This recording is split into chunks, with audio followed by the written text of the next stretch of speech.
This is Ayo Akinwolere from the Athletic FC podcast. Buying a car should be exciting, not exhausting. And if you're looking for a gleaming SUV to replace your old banger, or you're taking the plunge and going electric, the good news is you can buy your car completely online on AutoTrader. Really. Just go to autotrader.com and get picky. Search through dealer listings for the make, model, colour and the features that matter to you. Then, just drop in your info and you'll see all the cars that fit your budget. Really. Once you've found the car of your dreams, you can have it delivered to your driveway, or you can pick it up at the dealership. Really. So buy your next car entirely online on AutoTrader. Head to autotrader.com or search the AutoTrader app. Bonjour, ici Patrick Pierrat. Ce bulletin InfoBref Matin en version audio vous est offert par Éducalois. Voici l'essentiel des nouvelles en ce mardi 7 avril. Les 4 astronautes de la mission Artemis 2 ont survolé la Lune. Le Canadien Jeremy Hansen et ses collègues américains ont pu observer la Lune pendant environ 7 heures. Les 4 astronautes ont atteint le point le plus distant de la Terre où des humains ne soient jamais allés. Ils ont aussi observé de près la face cachée de la Lune qui n'avait encore été jamais vue ainsi directement par des yeux humains.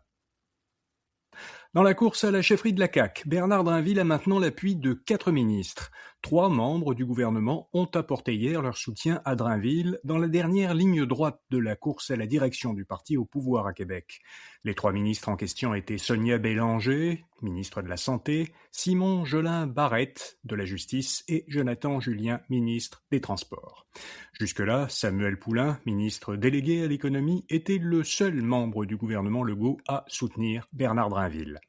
Une quinzaine de ministres appuient sa rivale, Christine Fréchette. Les militants caquistes peuvent voter à compter d'aujourd'hui, par téléphone ou en ligne, pour élire le nouveau chef du parti.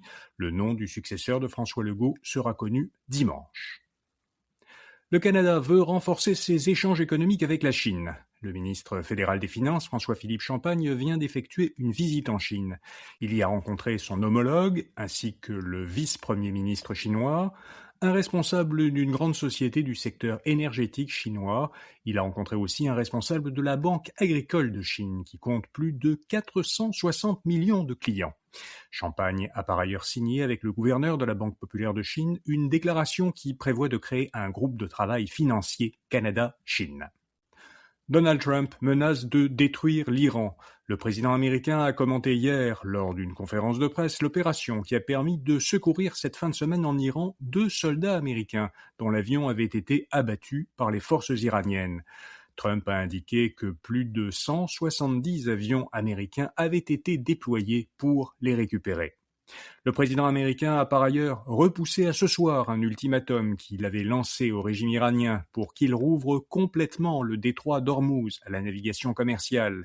Il a affirmé qu'en cas de refus, le pays tout entier pourrait être détruit en une seule nuit. Un mot maintenant de notre commanditaire. Vous vous êtes déjà demandé où trouver des réponses fiables sur vos droits ?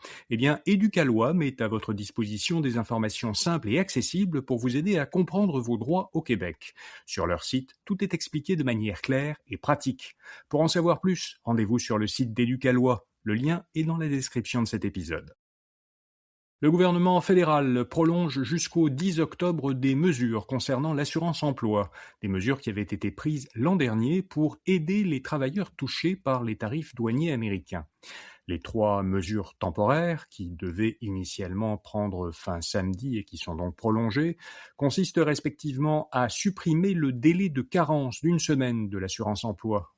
Le délai de carence, c'est le délai pendant lequel normalement aucune prestation n'est encore versée.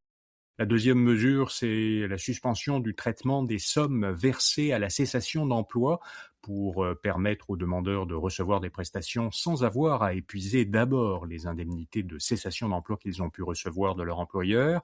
La troisième, c'est d'accorder 20 semaines supplémentaires de prestations régulières aux travailleurs de longue date. WestJet demande à ses clients de couvrir la hausse du prix du carburant.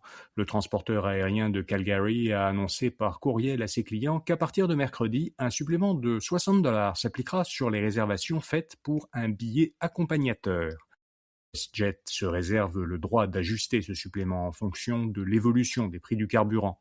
L'entreprise affirme que le supplément sera retiré lorsque les prix reviendront à des niveaux normaux. D'autres compagnies aériennes avaient déjà annoncé des hausses de prix similaires. C'était le cas d'Air Transat, de Porter, de Flair Airlines et de Vacances Air Canada, la division du transporteur qui vend des forfaits voyage tout compris. Des experts demandent à YouTube de mieux protéger les enfants des vidéos générées par l'intelligence artificielle. Plus de 150 organismes et experts de l'enfance, dont plusieurs du Canada, ont signé une lettre adressée au PDG de Google et de YouTube pour dénoncer la présence croissante sur YouTube de vidéos générées par intelligence artificielle et destinées aux enfants. Selon eux, ces vidéos présentent souvent du contenu de faible qualité et ils nuisent au développement des enfants.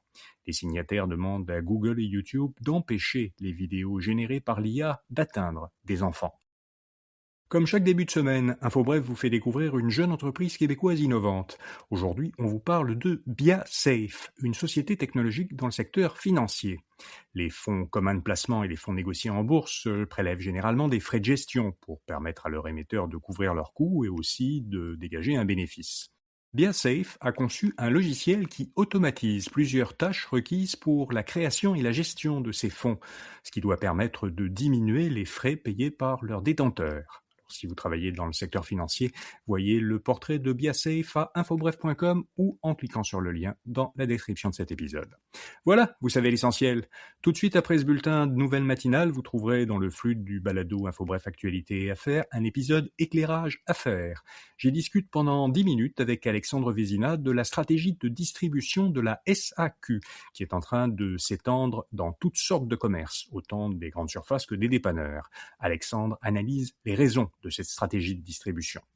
Merci à vous si vous avez répondu au sondage qu'InfoBref mène actuellement auprès de ses auditeurs et des lecteurs de ces InfoBref et dont je vous ai parlé vendredi.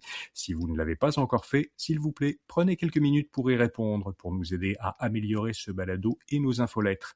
Le questionnaire est toujours à rétroaction.infobref.com, rétroaction sans accent au singulier, .infobref.com. Le lien est dans la description de cet épisode.